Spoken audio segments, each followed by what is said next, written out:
السلام علیکم ورحمۃ اللہ وبرکاتہ۔ تفسیر ہے سورہ الانفال۔ انٹروڈکشن۔ نحمدہ ونصلی علی رسولہ الکریم، اما بعد فاعوذ باللہ من الشیطان الرجیم، بسم اللہ الرحمن الرحیم۔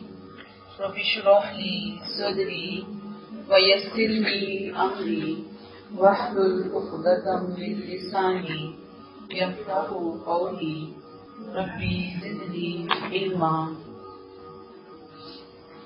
سورہ الانفال اور اس کے بعد سورہ توبہ، دونوں صورتیں جو ہے وہ جوڑا ہیں، پیئر ہے یہ مضمون کے اعتبار سے۔ جو سورہ الانفال ہے اس میں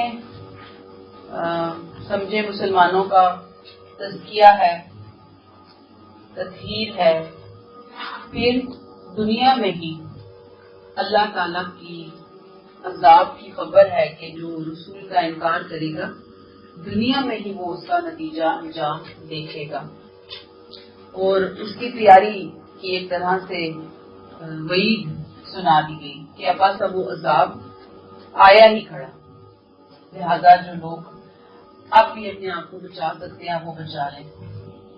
اور سورہ توبہ میں اسی عذاب جو کہ سورہ الانفال میں جس کی خبر دی گئی دنیا کے اندر اللہ کی جو عدالت لگی تھی اتمام حجت کے نتیجے میں، اس کا ظہور ہوا۔ سورہ توبہ میں وہ چیز امپلیمنٹ ہوئی۔ اب جو دونوں صورتیں ہیں ان کے جو مخاطبین ہیں اصل وہ اہل ایمان ہے، مدنی صورتیں ہیں دونوں، اور نبی کریم صلی اللہ علیہ وسلم کی جو دعوت تھی اس کے اندر جو جزا اور سزا والے معاملات تھے اس کے حوالے سے یہ صورتیں نازل ہوئی ہیں دونوں، یعنی کہ جزا دعوت کا مرحلہ اب اتمام حجت جزا اور سزا کے سٹیج میں داخل ہو گیا، اس کے لیے یہ نازل ہوئی ہے۔ کلیئر ہو گئی آپ کو بات؟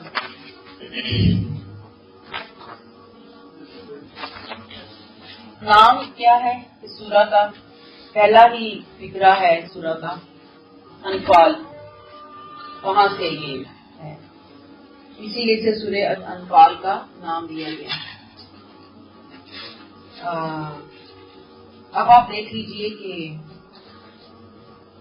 مکہ میں ہم دیکھتے ہیں کہ کوئی ایک بھی جنگ نہیں ہوئی، ایسا ہی ہے نا؟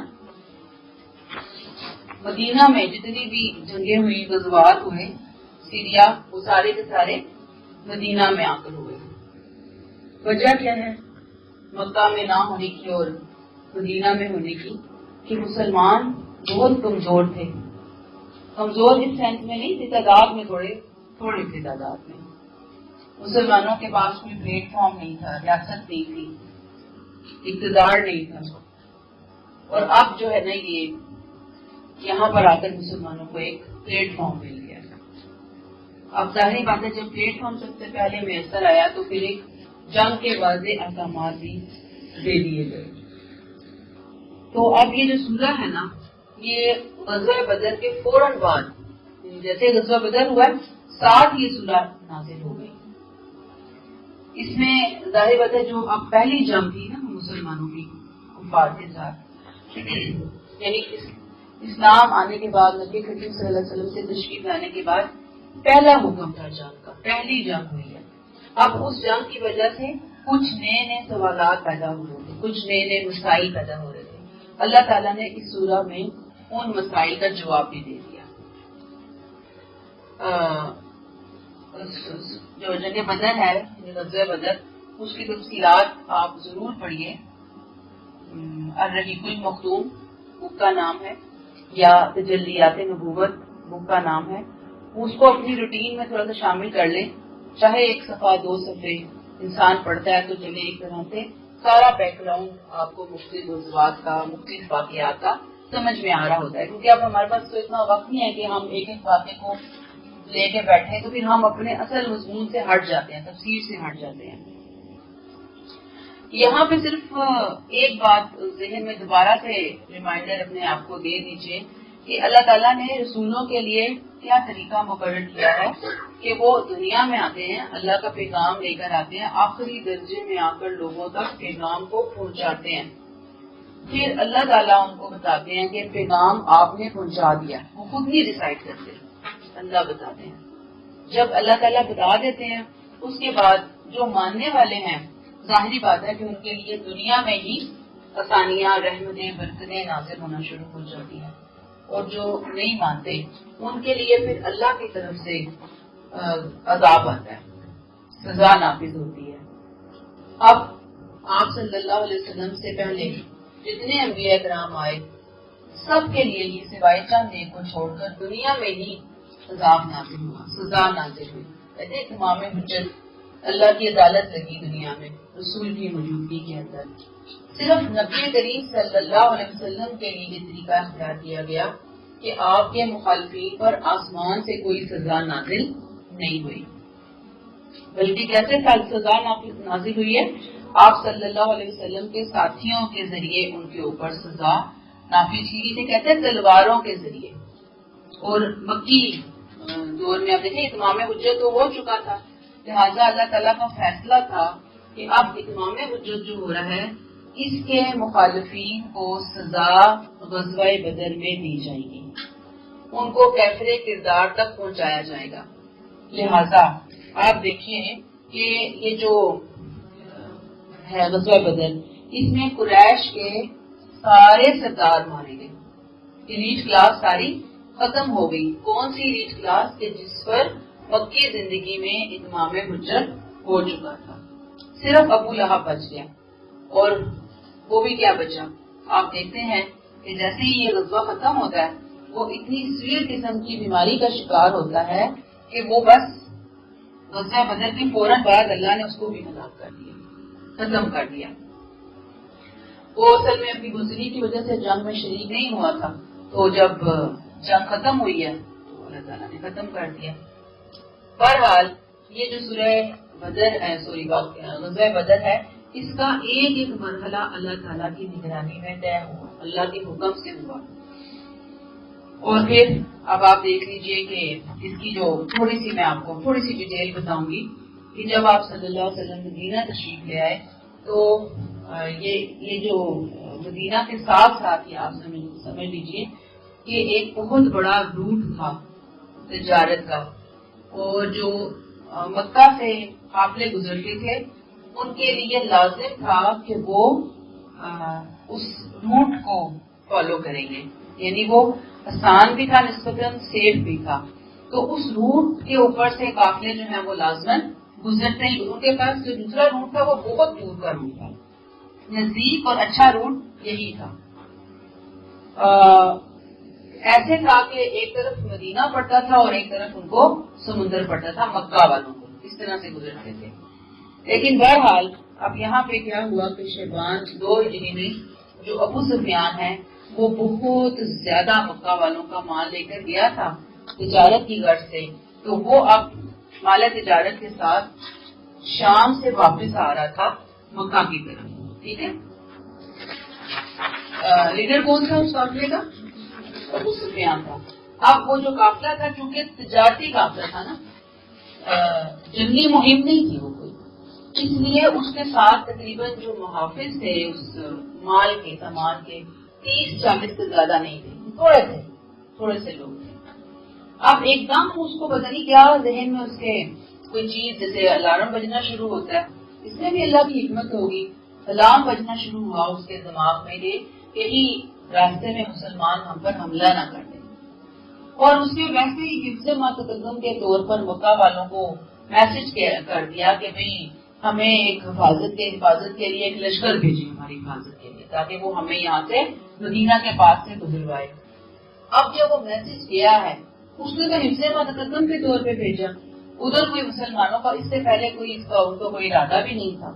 اس سے کیا ہوا کہ مکہ میں غم و غصے کی لہر دوڑ گئی، اور ان کو غصہ تھا کہ بھئی دیکھو ہمارے یہاں سے نکل کر گئے ہیں اور ہمارے ہی اوپر حملہ آور ہو رہے ہیں۔ اور پھر یہ بھی کہا جاتا ہے کہ یہ جو لشکر تھا اس میں مدینہ کا مکے والوں کے ہر گھر کا کچھ نہ کچھ انویسٹمنٹ ہوا تھا، تو لہٰذا کو بہت غصہ آیا، ہر ایک کہتا تھا کہ اپنے مال کی حفاظت کریں، تو انہوں نے کیا کہ جلد از جلد جو ہے 1000 لوگوں کا لشکر جو ہے وہ ان کو بھیجا حفاظت کے لیے، اس قافلے کو وہاں سے گزروانے کے حوالے سے۔ اب وہ جب لشکر نکلا ہے تو ساتھ ہی انہوں نے اس کے ساتھ عیاشی کے سامان کے لیے عورتیں، اور ان کا خیال تھا کہ اب ہم مسلمانوں کو بھی ختم کر کے آئیں گے، یعنی ایک تو ہم قافلے کی حفاظت کریں گے، دوسرا ہم مسلمانوں کو بھی ذرا سمجھ لگوائیں گے کہ وہ ہماری طرف یا ہمارے قافلوں کی طرف آنکھ اٹھا کر بھی کیوں دیکھیں۔ عورتیں بھی بہت تھیں اور لوڈیاں بھی بہت تھیں، شراب بھی بہت تھی، یعنی جشن مناتے ہوئے وہ قافلہ آ رہا تھا، جشن ہی اس نے یہاں پہ بھی آ کر منانا تھا، ساتھ ہی ان کا خیال تھا کہ مسلمان تو اتنی قلیل تعداد میں کہ ان کو ہم ختم کر دیں گے۔ اب ظاہری بات ہے کہ جب یہ پہنچے ہیں مدینہ کے قریب تو مسلمانوں کے لیے بہت ہی مشکل صورتحال پیدا ہو گئی۔ ایک طرف مسلمانوں کے لیے وہ تجارتی قافلہ تھا جس کو شکست دینا مسلمانوں کے لیے بہت آسان تھا۔ کیوں آسان تھا؟ اتنے افراد تھے اس کے ساتھ، 30-40 کے قریب افراد تھے، اور دوسری طرف جو بھی اسلحہ بھی نہیں تھا ان کے پاس، اور دوسری طرف یہ جو جنگی قافلہ آ رہا تھا، جنگی افراد آ رہے تھے 1000، ان کی تعداد مسلمانوں کی تعداد سے 3 گنا زیادہ تھی، اور ان کے ساتھ اسلحہ بھی بہت زیادہ تھا۔ اب ظاہری بات ہے کہ اس میں قریش کے ساری ایلیٹ کلاس موجود تھی، سارے آئے ہوئے تھے مسلمانوں کو شکست دینے کے لیے۔ اس موقع پر اللہ تعالیٰ نے وحی نازل کر کے نبی کریم صلی اللہ علیہ وسلم کو بتایا کہ یہ جو 2 قافلے ہیں کون کون سے؟ جنگی اور ایک تجارتی، ان میں سے جس سے بھی آپ کی جھڑپ ہوگی نا، لڑائی ہوگی، ایک قافلہ آپ کا ہے، یعنی آپ کا ہوگا، پتہ ہوگی آپ کو، دونوں میں سے جس سے بھی ہوئی۔ اور ساتھ ہی اللہ تعالیٰ نے بتا دیا کہ آپ کی چوائس جنگی قافلہ ہونا چاہیے، تجارتی قافلہ نہیں ہونا چاہیے۔ اب ظاہری بات ہے کہ اللہ تعالیٰ نے ایک طرف سے آپ صلی اللہ علیہ وسلم کو یہ حکم بھی دیا ہوا تھا کہ وَأَمُرْهُمْ شُورَىٰ بَيْنَهُمْ، کہ آپ ان سے حکم دیا تھا اللہ نے کہ ان سے آپس میں مشورہ جو ہے وہ لیں مسلمانوں سے۔ جب آپ صلی اللہ علیہ وسلم نے ساری صورتحال صحابہ کرام کے سامنے رکھی کہ کیا کرنا چاہیے، تو اب اس موقع پر صحابہ کرام کا جو تمام مسلمانوں کا جو ایک متفقہ رائے تھی ان کے خیال میں ایک ظاہر سی بات تھی کہ جو آسان ٹارگیٹ ہے وہ ہمارے لیے تجارتی قافلہ ہے، اور اس سے بہت سارا مال غنیمت بھی حاصل ہوگا۔ کہا جاتا ہے کہ تقریباً 50,000 دینار مالیت کا سامان تھا اس قافلے کے اندر۔ بہرحال انہوں نے کہا کہ ہمیں تو تجارتی کی طرف جانا چاہیے، اس کو ختم کرنا چاہیے، لیکن اصرار بھی انہوں نے بہت زیادہ کیا۔ لیکن ظاہری بات ہے کہ اللہ تعالیٰ کا حکم، اللہ نے پہلے ہی آپ صلی اللہ علیہ وسلم کو اشارہ دے دیا تھا، آپ صلی اللہ علیہ وسلم نے ان کی بات ہی مانی، یعنی مشورہ تو انہوں نے دیا، آپ نے مانی نہیں۔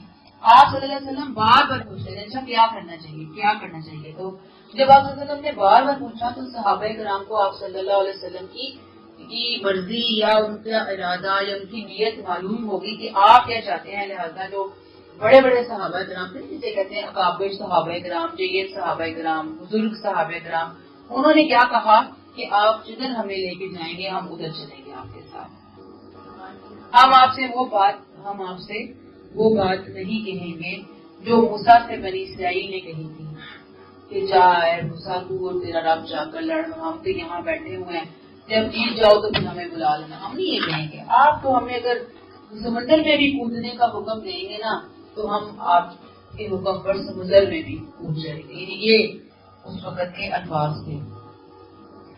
اب ظاہری بات ہے کہ فیصلہ ہو گیا کہ جنگ ہی لڑنی ہے اور جنگی قافلے کا مقابلہ کرنا ہے، لیکن جو مسلمانوں کی تعداد ہے وہ زیادہ سے زیادہ 300 سے زیادہ نہیں تھی، اور جو سامان تھا جنگی ساز و سامان وہ بھی بہت تھوڑا تھا، ادھر تو قافلہ سمجھے پہنچنے ہی والا تھا مدینہ کے قریب، ادھر ان کے پاس ساز و سامان تھوڑا تھا۔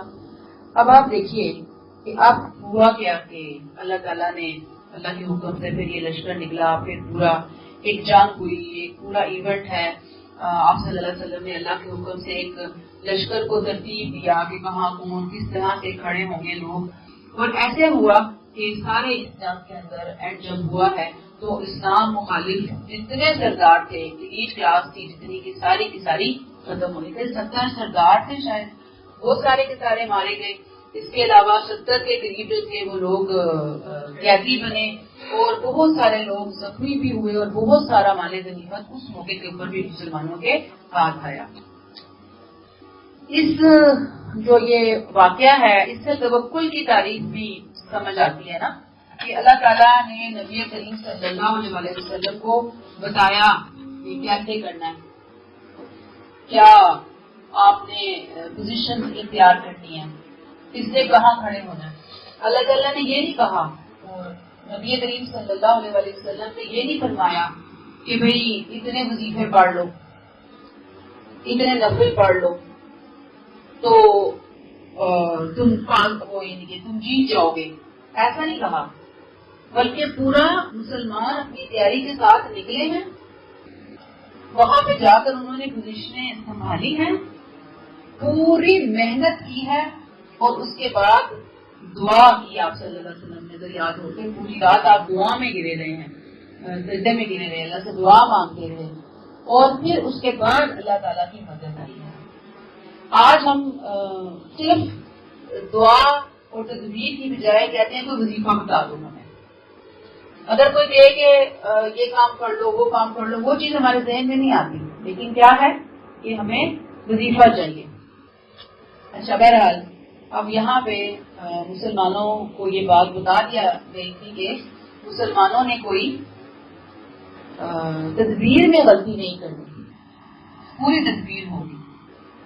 اور اب آپ دیکھ لیجئے کہ مسلمانوں نے جب مختلف بات کی جگہوں میں، ایک دو جگہ پہ مسلمانوں سے جب کوئی تھوڑی بہت غلطی ہوئی بھی ڈسپلن کے حوالے سے یا بد نظمی ہوئی کسی بھی اعتبار سے، تو اللہ تعالیٰ نے فوراً جنگ کے اندر ہی ان کو پنشمنٹ دی، سزا دی، اصلاح کی. یہ جنگ کے بعد ان کی اصلاح کر دی اللہ تعالیٰ نے. لیکن یہاں پہ بہرحال اللہ تعالیٰ نے ان کو بتا دیا تھا کہ پہلے اسے چلے جاؤ اور فلاں جگہوں پہ قبضہ کرو. مسلمانوں نے بہترین جگہوں پہ قبضہ کیا، بہترین اسکیم تھی، جنگی تدبیریں تھی جو مسلمانوں نے، حالانکہ پہلی جنگ تھی لیکن بہترین کام کیا. یہاں سے ایک اور جو بات ہمیں پتہ چلتی ہے وہ یہ کہ زندگی کے جس طرح جنگ کا معاملہ ہوتا ہے، ایسے زندگی کا ہر معاملہ بھی جنگ کی ہی مثل ہوتا ہے. ہر معاملے کے اندر ہمیں پلاننگ سے کام کرنا بہت ضروری ہوتا ہے. اور یہی وجہ کہ صحابہ کرام سے آنے والے لوگوں کو، دنیا کو، ایک مسلمانوں کو ایک سبق دینا تھا کہ مسلمانوں کو یہ کرنا ہے کہ توکل کے ساتھ ساتھ، دعاؤں کے ساتھ ساتھ اپنی بہترین دنیا کی تدبیریں بھی وہ اختیار کریں. یعنی مسلمانوں کے لیے لازم ہو گئی ہے. بہرحال اس جنگ میں 1000 فرشتے بھی مدد کے لیے آئے تھے، اللہ کی طرف سے اسپیشل مدد آئی تھی. اسی جنگ میں نبی کریم صلی اللہ علیہ وسلم نے وہ ہاتھ میں مٹی اٹھا کے جب پھینکی تھی تو معجزانہ طور پر وہ سب کی آنکھوں میں پڑ گئی تھی، اور بڑی شدید قسم کی پڑی تھی کہ وہ آنکھیں کھول نہیں پا رہے تھے، اور ان کے ناک میں بھی پڑی تھی. اور ادھر جو مشرکین جو آئے تھے، کہتے ہیں کہ شیطان بھی ان کے ساتھ تھا، اور وہ بہت زیادہ بھڑکا رہا تھا. لیکن جیسے ہی اس نے فرشتوں کے لشکر کو دیکھا تو پھر وہ الٹے پاؤں بھاگ گیا، پھر وہ وہاں پر نظر نہیں آیا. جنگ بدر کو یوم الفرقان بھی کہا جاتا ہے، یعنی فیصلے کا دن، حق اور باطل میں فرق کرنے والا دن. کیونکہ اس لیے کہ یہ کفر اور اسلام کا پہلا معرکہ تھا اور بڑا ہی فیصلہ کن معرکہ تھا. اس میں کیا ہوا تھا کہ باپ بیٹے کے سامنے آ گیا تھا، بیٹا باپ کے سامنے آ گیا تھا، چچا، تایا، ماموں، یہ سارے رشتے ایک دوسرے کے سامنے صف آرا ہوئے ہوئے تھے. تلواریں اٹھی ہوئی تھی، اور تلواریں کس کے لیے اٹھی ہوئی تھی؟ اسلام کے لیے، اللہ کے نام کے اوپر. اس موقع پہ کہا جاتا ہے کہ حضرت ابوبکر کے بیٹے مشرکین کی طرف سے آئے تھے، یعنی کہ دیکھیں باپ بیٹے کے سامنے جو ہے یہ معاملہ پیش آ گیا تھا. اس معرکے میں 14 مسلمان شہید ہوئے. وہیں پر ہی جو بدر کا جہاں پہ میدان ہے وہاں پہ اب بھی صحابہ کرام کی قبریں موجود ہیں. اور یہ جو مشرکین ہیں جب ان کے ساتھ معاملہ ہوا تو ان کے ساتھ بہت ہی ذلت آمیز معاملہ ہوا تھا.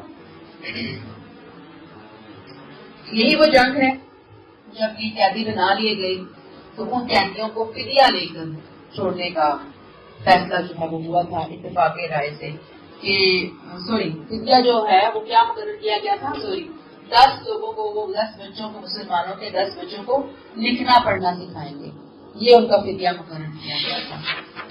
اور پھر اس کے علاوہ یہ کہ باقی چیزیں جو ہیں وہ میں نے آپ کو پہلے ہی ریکمینڈ کی ہیں کہ ضرور آپ لوگ دیکھیے، تھوڑا سا وضع بدلیے معاملات کو.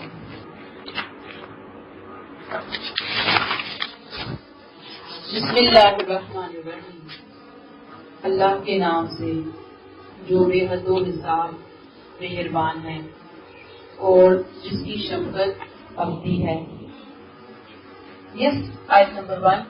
یسألونک عن الانفال اے نبی صلی اللہ علیہ وسلم، غزوہ بدر کے نتیجے میں جو مال غنیمت حاصل ہوا اس کے حوالے سے یہ مسلمان بریکٹ کلوز آپ سے غنیمتوں کے بارے میں سوال کر رہے ہیں. میں نے آپ کو ایکسپلین کیا نا کہ یہ صورت غزوے کے فوراً بعد نازل ہوئی. غزوے میں جو کوشچن تھے مسلمانوں کے اس کا جواب اللہ تعالیٰ نے اس صورت کے اندر دیا ہے. قل الانفال للہ والرسول، ان کو بتائیے کہ یہ مال غنیمت تو اللہ اور اس کے رسول کے لیے ہے. اس لیے ود بریکٹ اس معاملے میں آپس میں جھگڑا نہ کرو، بریکٹ کلوز. اللہ سے ڈرتے رہو، اس معاملے میں کوئی نزاع پیدا نہ کرو، اپنے آپس کے معاملات کی اصلاح کر لو، اللہ اور اس کے رسول کی اطاعت کرو اگر تم سچے مومن ہو. یسألونک عن الانفال، انفال نفل کی جمع ہے. نفل حق سے زیادہ. جب ہم اللہ کی عبادت میں کوئی بھی کام فرض کے علاوہ حق سے زیادہ کرتے ہیں، فرض کے علاوہ کوئی بھی عبادت، کوئی بھی اللہ سے معاملہ، بندوں سے معاملہ اللہ کی خاطر فرض کے علاوہ کرتے ہیں تو اس کو نفل کہا جاتا ہے. اور ایسے ہی جب اللہ بھی کسی کو اس کے حق سے زیادہ عطا کرتے ہیں تو اس کو بھی نفل کہا جاتا ہے. کیا مطلب ہے نفل کا؟ حق سے زیادہ. یہاں مال غنیمت کو انفال کہا گیا ہے تاکہ مسلمانوں کو پتہ چل جائے کہ اس طرح جو بھی یہ جو جنگ ہوئی ہے یہ کوئی عام جنگ نہیں ہے. اس میں جو بھی معاملات ہوئے ہیں وہ کوئی عام معاملات نہیں ہیں. یہ سارے معاملات اللہ کے حکم سے ہوئے ہیں، اللہ کی براہ راست نگرانی میں ہوئے ہیں. اچھا جی، زمانۂ جاہلیت میں آپ دیکھیے کہ مال غنیمت کی تقسیم کا طریقہ کار یہ ہوتا تھا کہ جنگ میں جو جس کے ہاتھ آتا تھا نا وہ اسی کو ہی مل جاتا تھا، یا اس سے بھی پہلے کیا تھا کہ وہ مال جلا دیا جاتا تھا. یعنی سب سے پہلے مال غنیمت کو جلا دیا جاتا تھا. بعد والی شریعتوں میں وہ جس کے ہاتھ آتا اس کو دے دیا جاتا. اب اسلام آ گیا، پہلی لڑائی ہوئی ہے، اب لوگوں کے سامنے وہی سوال آیا کہ مال غنیمت کی تقسیم کیا ہوگی. ممکن ہے کہ کچھ نزاع کی کیفیت پیدا ہو گئی ہو، کچھ تھوڑی بہت تلخی ہو گئی ہو مال اٹھانے کرنے کے حوالے سے. تو اللہ تعالیٰ نے کلیئر کیا قل الانفال للہ والرسول. اس وقت تمہیں جو بھی چیزیں حاصل ہوئی ہیں اللہ کا فیصلہ یہ ہے کہ یہ سب اللہ اور اس کے رسول کے لیے ہے، اس میں کسی شخص کا کوئی حصہ نہیں ہے. اللہ جو بھی فیصلہ کریں گے اپنے اختیار سے کریں گے. یہ فیصلہ کیوں کیا گیا اس طرح؟ یسألونک عن الانفال قل الانفال للہ والرسول. انفال تو غنیمتیں تو اللہ اور اس کے رسول کے لیے ہیں. کیوں کیا گیا یہ فیصلہ؟ ظاہری بات ہے کہ زمانہ جاہلیت کی جو جنگیں ہیں وہ ساری کی ساری اللہ کے قانون اتمام حجت کے تحت لڑی گئی ہے، اور اس جنگ میں جتنے لوگ شریک ہو رہے تھے اسلامی جنگوں کے اندر آپ صلی اللہ علیہ وسلم کے ساتھ، ان کی حیثیت کیا تھی؟ وہ مددگار تھے، اللہ کے مددگار تھے، جو اللہ کے حکم سے میدان جنگ میں اترے تھے۔ اور ظاہری بات ہے کہ یہ جنگ تو وہ ہے کہ جو معجزوں سے بھری ہوئی تھی۔ اللہ کے فرشتے آئے، مٹی اٹھائی گئی، جگہوں کا انتخاب اللہ نے کر کے دیا، ہر چیز میں اللہ کی مدد پہلے تھی، اور بندوں کا جو رول تھا وہ سیکنڈری تھا۔ لہذا اللہ تعالیٰ نے ان جنگوں کے مال غنیمت پر ان لوگوں کا کوئی حق تسلیم نہیں کیا، لیکن اس کے باوجود آگے چل کر ہم پڑھیں گے تو اللہ تعالیٰ نے بتا دیا کہ مال غنیمت کا جو 5واں حصہ ہے وہ اجتماعی مقاصد کے لیے خاص رہے گا، یعنی کہ جو اجتماعی مقاصد کے لیے گورنمنٹ استعمال کرتی ہے ویسے ہوگا، اور باقی مال جو ہے وہ ازراہ عنایت مجاہدین میں تقسیم ہوگا، یعنی کہ دے دیا۔ لیکن پہلے سٹیج پہ کیا بتا دیا کہ اصل مال غنیمت پہ کسی کا کوئی حق نہیں ہے، آپ لوگ تو ہیلپر کے طور پر آئے ہو، آپ کو تو اللہ کی رضا چاہیے، آپ کو تو شہادت چاہیے تھی، آپ کو تو دنیا اور آخرت میں یہ ساری چیزیں چاہیے تھی، اللہ کا قرب۔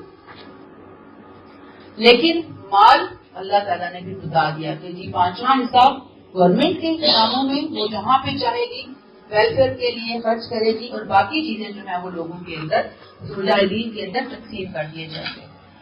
اور پھر کیا کہا؟ کرنے کے کام بتا دیے، انفال کے پیچھے جانے کی بجائے، اس کی باتوں کو ذہن میں لانے کی بجائے فاتقوا اللہ، اللہ کا تقوی اختیار کرو، ڈر اختیار کرو، وَأَصْلِحُوا ذَاتَ بَيْنِكُمْ، اور آپ نے آپس کے معاملات کی اصلاح کر لیں۔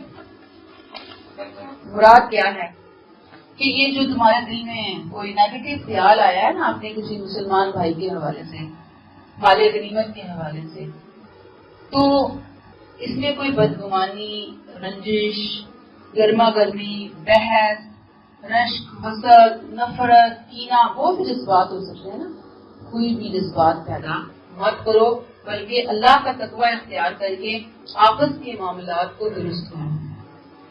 سمجھ آ گئی ہے؟ آپس کے معاملات کو درست کرو۔ کیوں درست کرو؟ کہ وہ مال کا معاملہ تھا نا، شیطان انسان کے اوپر آتا ہے، وہ کہیں پہ بھی اس کو ورگلا سکتا ہے۔ اللہ نے کہا آپس کے معاملات کی اصلاح کرو۔ اب آپس کے معاملات کیسے ہونے چاہیے؟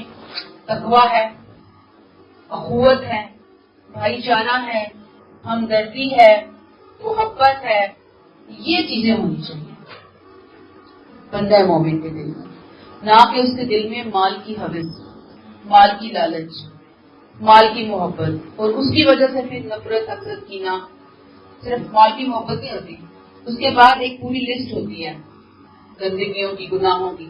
اللہ نے پہلی سٹیج پر ہی مسلمانوں کو بتا دیا کہ تم لوگوں کے دل کی حالت، تم لوگوں کی کیفیات کیا ہونی چاہیے، اور کیا کرو؟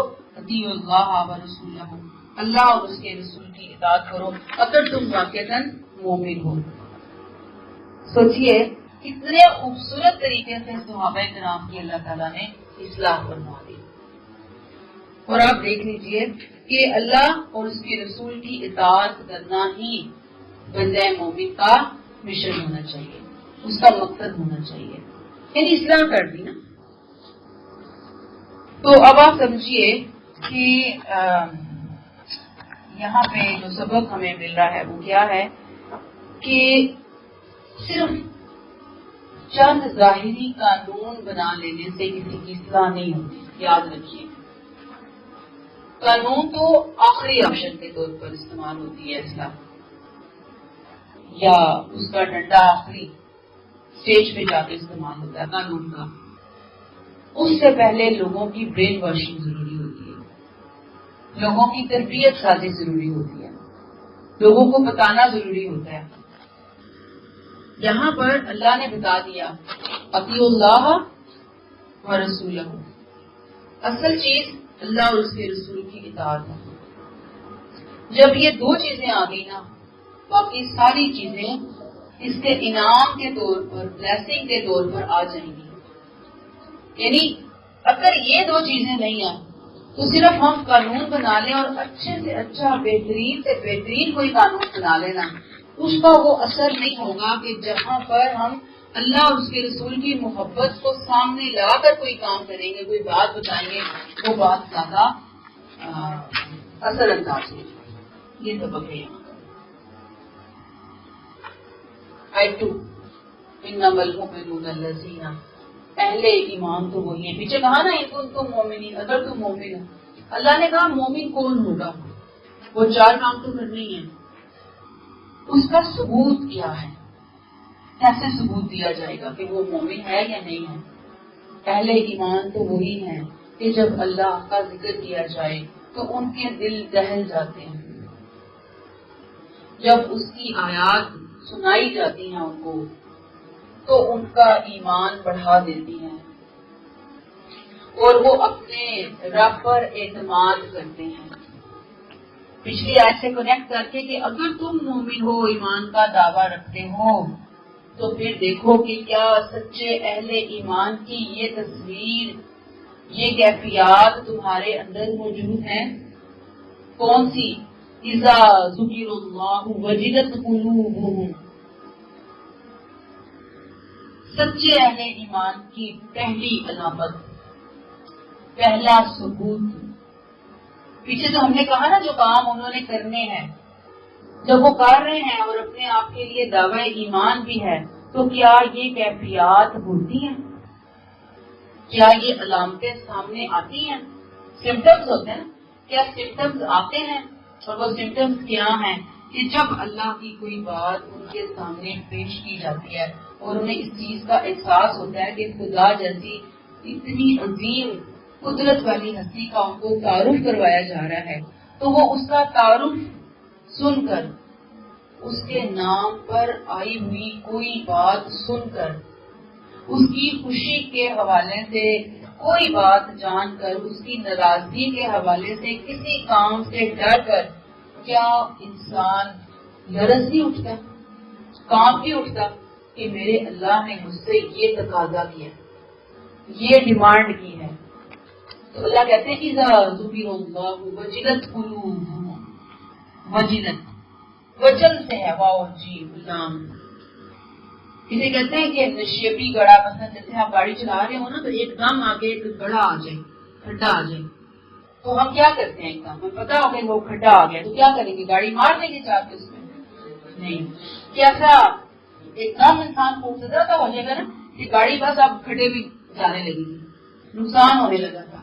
تو وہ ایک دم جو انسان کی کیفیت آتی ہے نا اس کھڈے کو دیکھ کر، گاڑی کے نقصان سے، اپنی چوٹوں سے ڈر کر، وہ جو کیفیت آتی ہے، وہ جو سنسنی پھیلتی ہے، اس کو وجل بولتے ہیں۔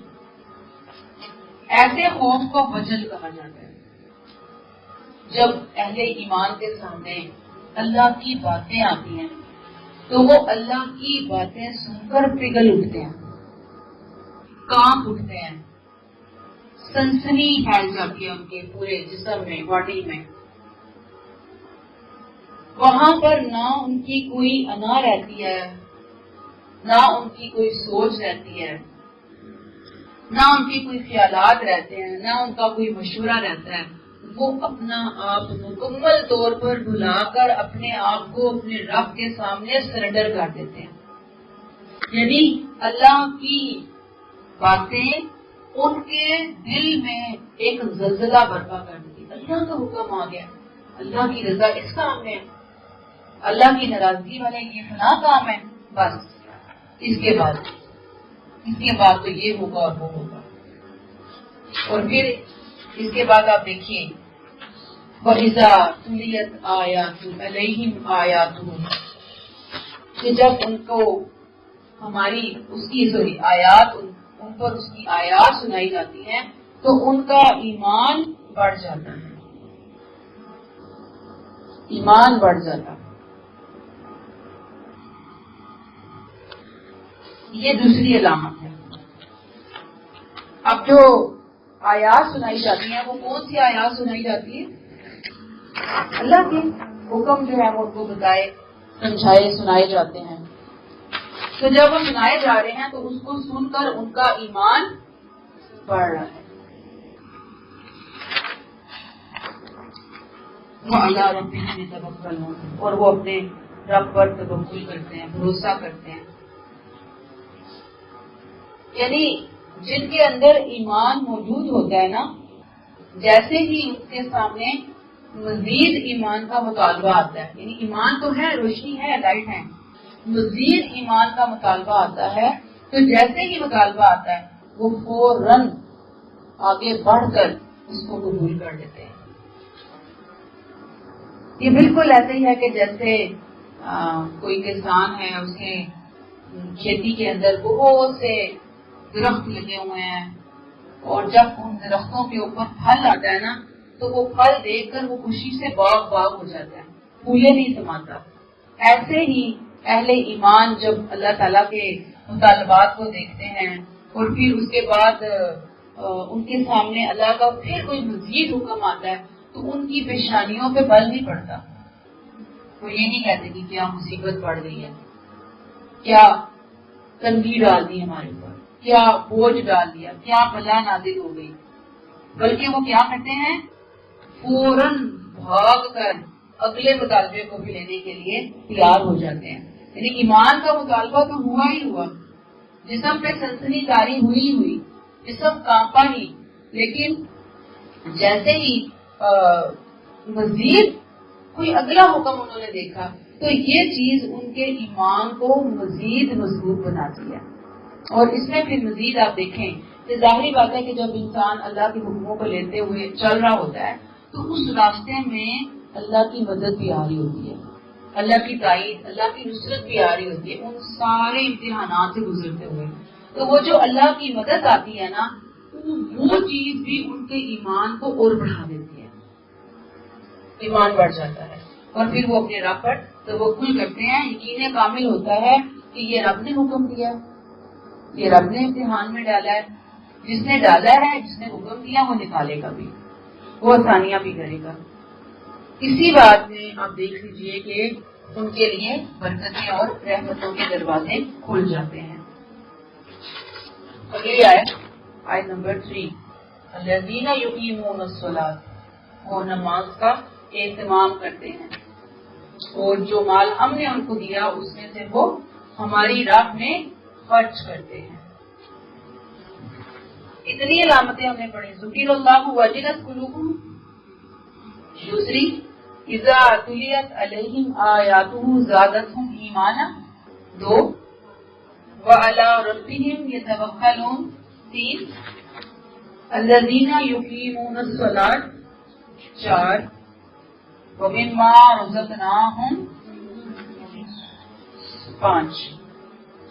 چوتھی علامت نماز.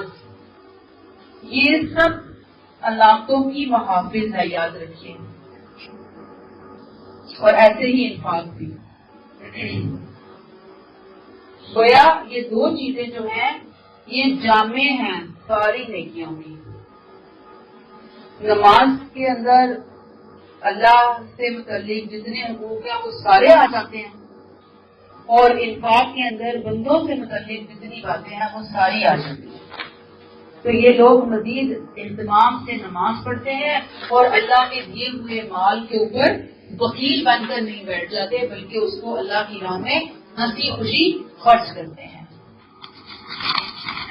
جب وہ کرتے ہیں، آیت نمبر 4، اولئک هم المؤمنون حقا، یہی لوگ سچے مومن ہیں.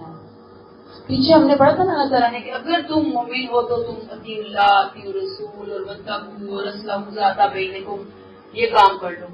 اب اللہ نے کہا کہ جو اب لوگ دعویٰ کریں گے کہ ہاں ہم تو پکے مومن ہیں، ہم تو سچے مومن ہیں. اللہ تعالیٰ نے کہا کہ اگر سچے مومن ہو تو پھر یہ کام ہونے چاہیے، یہ کیفیات ہونی چاہیے، یہ ایمان کے اندر اضافہ ہونا چاہیے. میرے حکموں کو، میری آیات کو سن کر پھر نماز اور رزق خرچ کرنے کا اہتمام ہونا چاہیے. تو جو لوگ یہ کام کریں گے یہی لوگ اصل میں سچے ہیں. ان کے لیے ان کے رب کے پاس بڑے درجے ہیں، مغفرت ہے اور عزت کی روزی ہے. یعنی سچے لوگوں کی یہ صفات ہیں جو ہم نے یہاں پہ آج پڑھی. آیت نمبر 1 سے لے کر آیت نمبر 4 تک. جو لوگ ایمان کا لیبل لگا کر اہل ایمان کی صفوں میں گھس جاتے ہیں نا، اصل میں اور یہ چیزیں نہیں ہیں، یہ صفات نہیں ہیں، تو اصل میں وہ ایمان سے عاری لوگ ہیں، دھوکہ باز ہیں، منافق ہیں، فراڈ ہیں. یاد رکھیے اولئک هم المؤمنون حقا میں صرف فقہی ایمان کی بات نہیں ہو رہی، بلکہ حقیقی ایمان کی بات ہو رہی ہے، اصل ایمان کی بات ہو رہی ہے. جن کے پاس یہ ایمان ہے جس کا ثبوت ان اعمال سے ہم پڑھ رہے ہیں، ان کے لیے اللہ کہتے ہیں لہم درجات عند ربہم، ان کے لیے ان کے رب کے پاس بڑے درجے ہیں. مغفرت ہے، ورزق کریم اور عزت کی روزی ہے.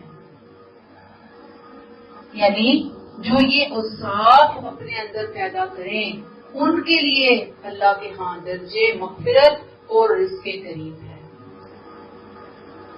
اب آپ دیکھیے کہ مطلوب تو یہی اوصاف ہے نا، سارے اوصاف کی تھوڑی بہت کمی بیشی ہو جاتی ہے نا، بندے ہیں، انسان ہیں، کمزوریاں ہیں، ان کے لیے اللہ نے کہا مغفرت، اللہ کی بخشش، اللہ کا درگزر کرنے والا معاملہ.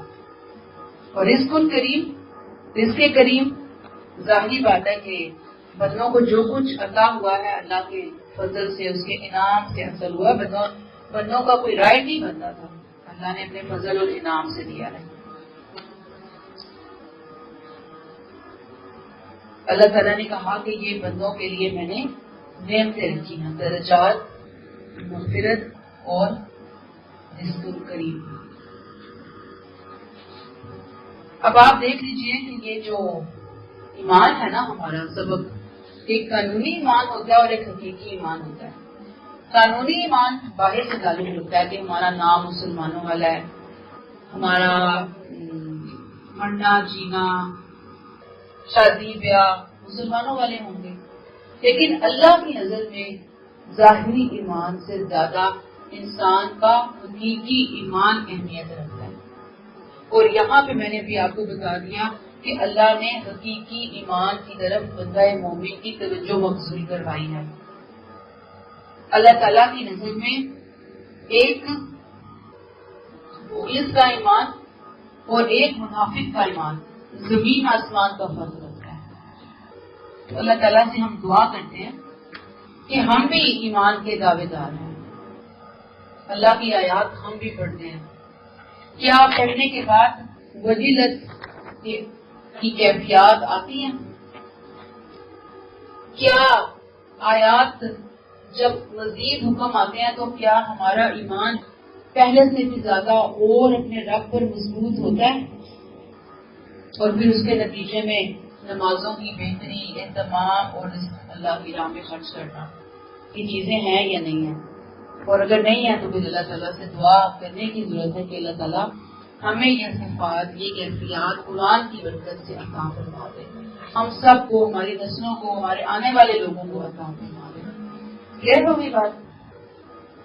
آیت نمبر 5 کما اخرجک ربک من بیتک بالحق ودن بریکٹ. اسی طرح کی صورت اس وقت پیش آئی تھی بریکٹ کلوز جب تمہارا پروردگار تمہیں ایک مقصد حق کے ساتھ تمہارے گھر سے نکال لایا.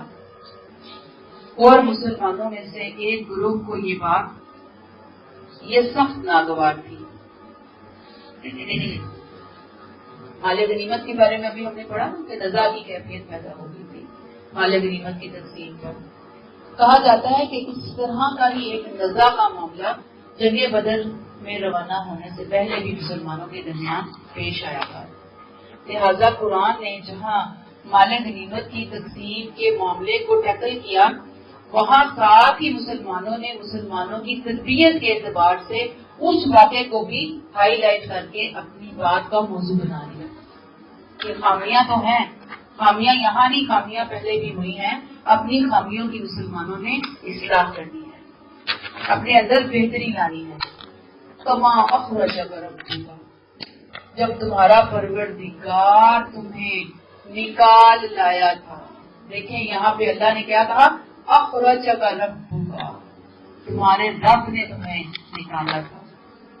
گویا آپ صلی اللہ علیہ وسلم کا نکلنا اللہ کے حکم سے ہوا، اپنی مرضی سے نہیں ہوا تھا. آگے آیت 42 اور 43 میں ہم یہ کلیئر پڑھیں گے کہ رویا میں آپ صلی اللہ علیہ وسلم کو شام والے قافلہ اور مکہ سے جو آنے والا قافلہ تھا، دونوں کی آمد کا مشاہدہ کروا دیا گیا تھا. حملہ آور فوج کی حقیقت بتا دی گئی تھی کہ وہ مسلمانوں سے مغلوب ہو جائے گی. حدیثوں سے پتہ چلتا ہے کہ خواب میں رویا میں آپ صلی اللہ علیہ وسلم کو قریش کے خاص جو سردار تھے ان کے مرنے کی جگہ بھی بتا دی گئی کہ فلاں یہاں مرے گا، فلاں یہاں قتل ہوگا، فلاں یہاں پہ قتل ہوگا. یہ ساری آیت 42 اور 43 میں بھی ہم ہنٹس پڑھیں گے کہ قرآن کیا کہتا ہے. اس کے حوالے سے اللہ تعالیٰ کہتے ہیں من بیتک بالحق، حق کے لیے نکال کر لایا، حق کا بول بالا کرنے کے لیے. مقصد کیا تھا نکالنے کا؟ حق کا بول بالا ہو جائے. حق کا بول بالا کیسے ہو جائے؟ کہ منکروں کی جڑیں کاٹ دی جائیں. اس سے ان روایتوں کی تردید بھی قرآن نے کر دی کہ جس میں یہ کچھ روایتیں بھی ہمیں ملتی ہیں کہ نبی کریم صلی اللہ علیہ وسلم قریش کے تجارتی قافلے کو نعوذ باللہ ختم کرنے کے لیے، نعوذ باللہ بعض کہتے ہیں لوٹنے کے لیے گھر سے نکلے تھے. ایسی بات نہیں ہے.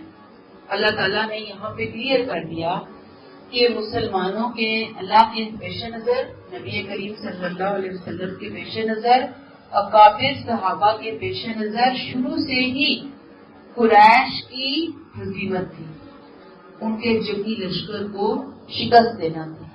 قافلے کا شروع سے ہی یہ جو تین ہے نا، اللہ اور اس کے اللہ کو تو معلوم ہی ہے صلی اللہ علیہ وسلم اور جو صحابہ ہیں جید صحابہ، ان کے ذہن میں قافلہ نہیں تھا. عام جو مسلمان صحابہ تھے ان کے ذہن میں تھا، لیکن جب یہ نکلے ہیں گھر سے تو مشن فوکس تجارتی قافلہ نہیں تھا بلکہ جنگی قافلہ تھا. اللہ تعالیٰ نے کلیئر کر دیا تھا کہ یہ جنگ اس لیے ہو رہی ہے حق کو حق کرنے کے لیے، باطل کو باطل کرنے کے لیے. اسی لیے فرقان کہا گیا حق کو باطل کا دن. ظاہری بات ہے کہ یہ حق کو باطل کا دن تجارتی قافلے کو لوٹ کر حاصل نہیں کیا جا سکتا تھا. جو سبق اللہ نے یہاں سے 70 سرداروں کو ایلیٹ کو پوری کی پوری صفایا کر دیا گیا. وہ جو ناچتے کودتے جشن مناتے شرابیں پیتے روڈیوں سے انجوائے کرتے ہوئے آ رہے تھے، ناچ گانے والی عورتیں انہوں نے رکھی تھی. دیکھیں نا کیا وہ روتے دھوتے وہاں سے نکلے. اتنی ذلت، اتنی رسوائی، کہاں کہاں تک پہنچی ان کی خبریں ذلت اور رسوائی کی. وَإِنَّ فَرِيقًا مِنَ الْمُؤْمِنِينَ لَكَارِهُونَ، فریق کا لفظ بتاتا ہے کہ اس گروہ کی تعداد کچھ زیادہ نہیں تھی جو لکارہون پہ تھا. کارہون والے مسلمانوں کی تعداد تھوڑی تھی، فریق تھا. لیکن بہرحال اتنا تھوڑا بھی نہیں تھا کہ اللہ تعالیٰ اس کا ذکر نہ کرتے. ایک آدھ بندہ نہیں تھا، تھے تھوڑے تھے. اللہ تعالیٰ نے ضروری سمجھا کہ مسلمانوں کی جماعت کی تطہیر کی جائے، بتایا جائے مال نہیں ہے پیش نظر، اللہ کا دین، اللہ کے دین کی نصرت یہ مسلمانوں کے پیش نظر ہونی چاہیے. آیت 6 یجادلونک فی الحق، وہ اس مقصد حق کے معاملے میں تم سے جھگڑ رہے تھے، اس کے باوجود کہ وہ اچھی طرح ودن بریکٹ ان پر واضح تھا. ان کا حال یہ تھا کہ گویا آنکھوں دیکھے موت کی طرف ہانکے جا رہے ہوں. گویا یہ جو فریقم من المؤمنین لکارہون تھا نا، یہ آخری ٹائم تک ایڑی چوٹی کا زور لگاتا رہا نبی کریم صلی اللہ علیہ وسلم کو قائل کرنے کے لیے کہ آپ اس لشکر کی بجائے تجارتی والے کی طرف جائے، زیادہ بہتر ہے. ان کے خیال میں یہ ترین مصلحت تھا، مسلمانوں کی اقتصادی حالت بہتر ہو جائے گی. اسی لیے اللہ تعالیٰ نے یہاں اس گروہ کا ذکر کیا تاکہ آئندہ آنے والے مراحل میں مسلمان اپنے اندر اس طرح کے داخلی فتنوں سے آگاہ رہیں اور آپ صلی اللہ علیہ وسلم اور اللہ کا اس جنگ سے مقصد کیا تھا؟ مہاجرین اور انصار کے جو لیڈر تھے ان کو 100% پتا تھا کہ اس جنگ کا مقصد کیا تھا، کیوں نکالا جا رہا تھا۔ اللہ اس دن کو یوم فرقان بنا کر مسلمانوں کی آئندہ آنے والی فتح کی اینٹیں رکھنا چاہ رہے تھے، بہت ضروری تھا۔ آیت 7 وَإِذْ يَعِدُكُمُ اللَّهُ إِحْدَى الطَّائِفَتَيْنِ، اس وقت کو یاد کرو جب اللہ تم لوگوں سے وعدہ کر رہا تھا کہ دونوں گروہوں میں سے ایک تمہیں مل جائے گا۔ تم چاہتے تھے کہ تمہیں وہ ملے جو مسلح نہیں ہے، اور اللہ چاہتا تھا کہ اپنے کلمات سے حق کا بول بالا کر کے دکھائے اور منکروں کی جڑیں کاٹ دے۔ اس آیت میں اس یعدکم اللہ احدی الطائفتین، اللہ تعالیٰ نے یہاں کلیئر نہیں کیا تجارتی قافلہ تھا اور جنگی، اللہ نے نہیں کلیئر کیا، اللہ نے کہا طائفتین، دو جماعتیں ہیں، ایک کی طرف تمہارا رجحان تھا، ایک کی طرف اللہ کا رجحان تھا، ٹھیک ہے نا۔ ایک طرح سے ابہام رکھا گیا اس معاملے میں کہ کون سی جماعت تھی۔ وجہ یہ تھی کہ اللہ تعالیٰ چاہ رہے تھے کہ مخلص جو اہل ایمان ہے ان کو اور کمزور ایمان والوں کو اور ان کے ساتھ ساتھ جو منافق ہیں ان کو اللہ تعالیٰ الگ الگ کھڑا کر دے کہ کون کہاں کھڑا ہے، کس کی ترجیحات کیا ہیں، کس کی دلچسپیاں کیا ہیں جنگ پہ روانہ ہونے سے پہلے۔ اور یہ وجہ ہے کہ جنگ پہ روانہ ہونے سے پہلے کچھ وہاں پہ جو بڑے لوگ ہیں انہوں نے کچھ تقریریں بھی کی تھی، اور جو تقریریں تھی بڑے لوگوں کی، جید صحابہ کی، مہاجر اور انصار سے، ان کی تقریروں سے پتہ چل گیا تھا کہ وہ اللہ اور اس کے رسول صلی اللہ علیہ وسلم کا منشا مقصد 100% سمجھ گئے ہیں۔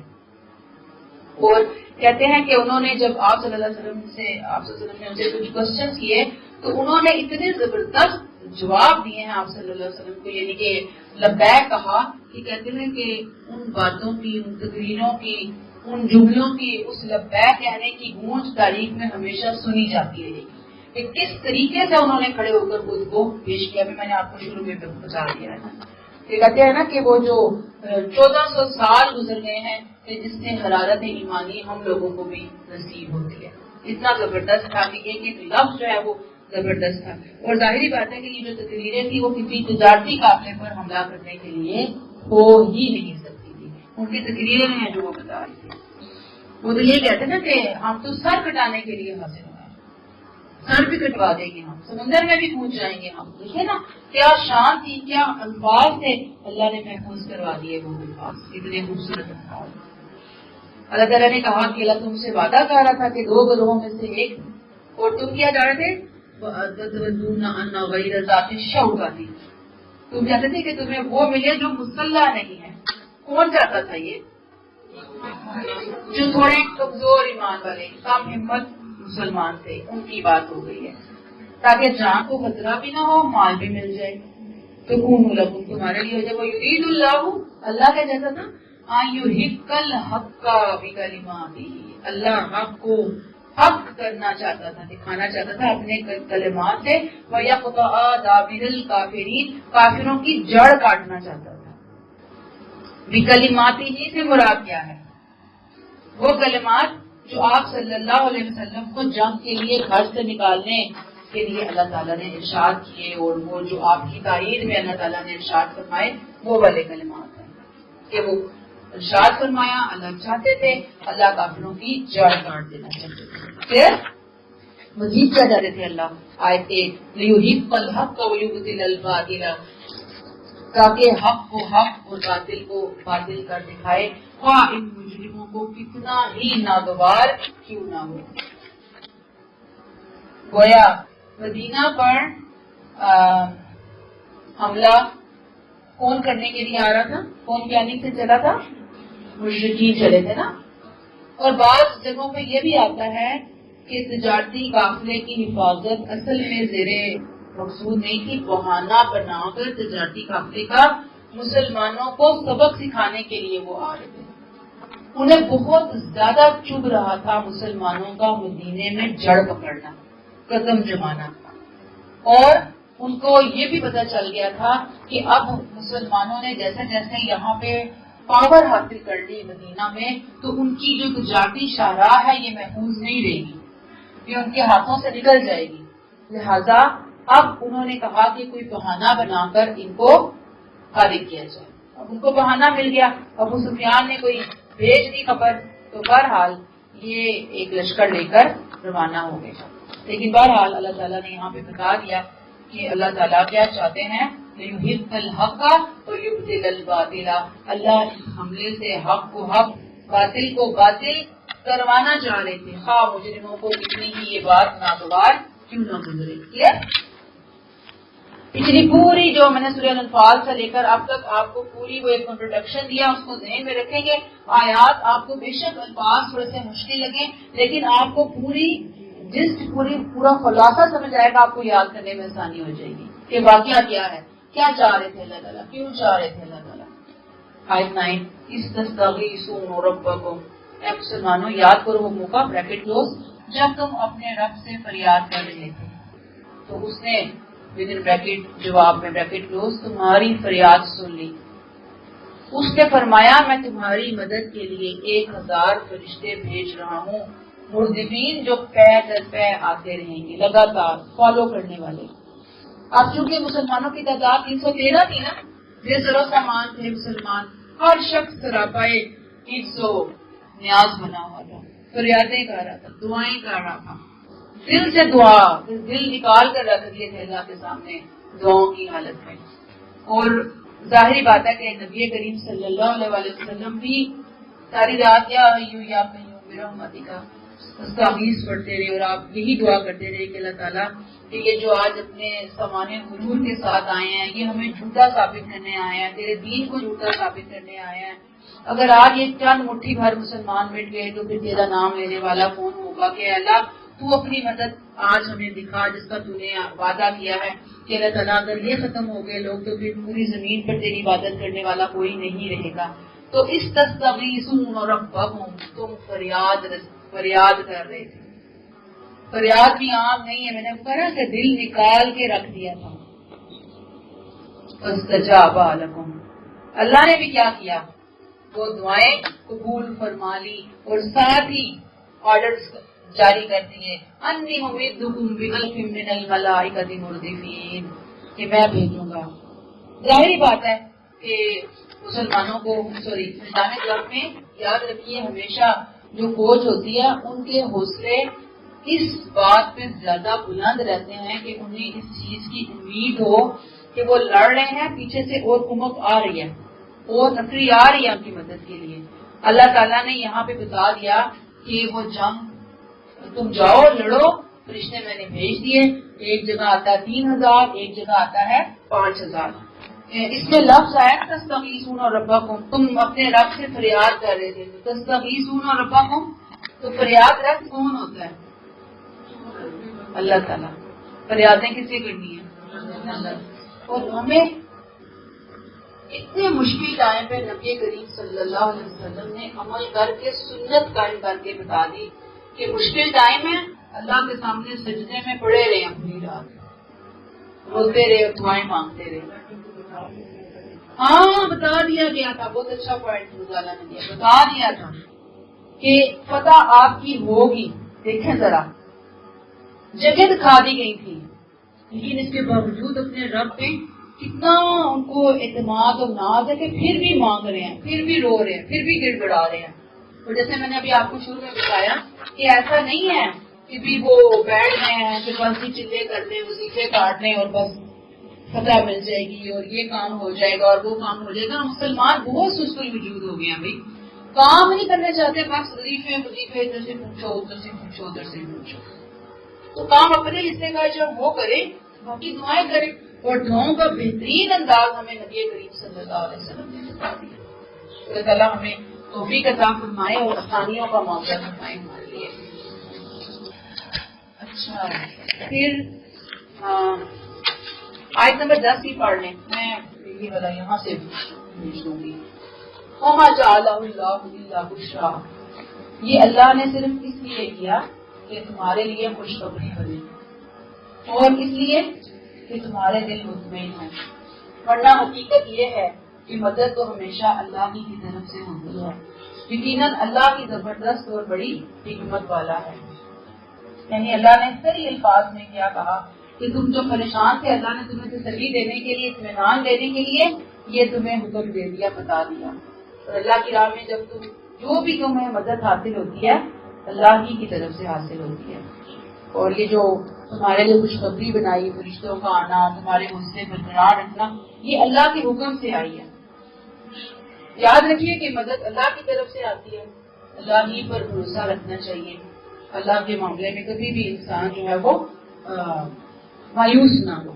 اللہ کہتے ہیں یہ تمہارے لیے خوشخبری بنا دی، اس لیے کیا ہم نے، اس لیے کہ تمہارے دل مطمئن ہو، ورنہ مدد تو ہمیشہ اللہ ہی کی طرف سے ہوگی. مدد تو اللہ وہ خوشخبری دے دی. اگر اللہ خوشخبری نہ بھی دیں تو مطلب کیا ہے کہ مدد آتی ہے.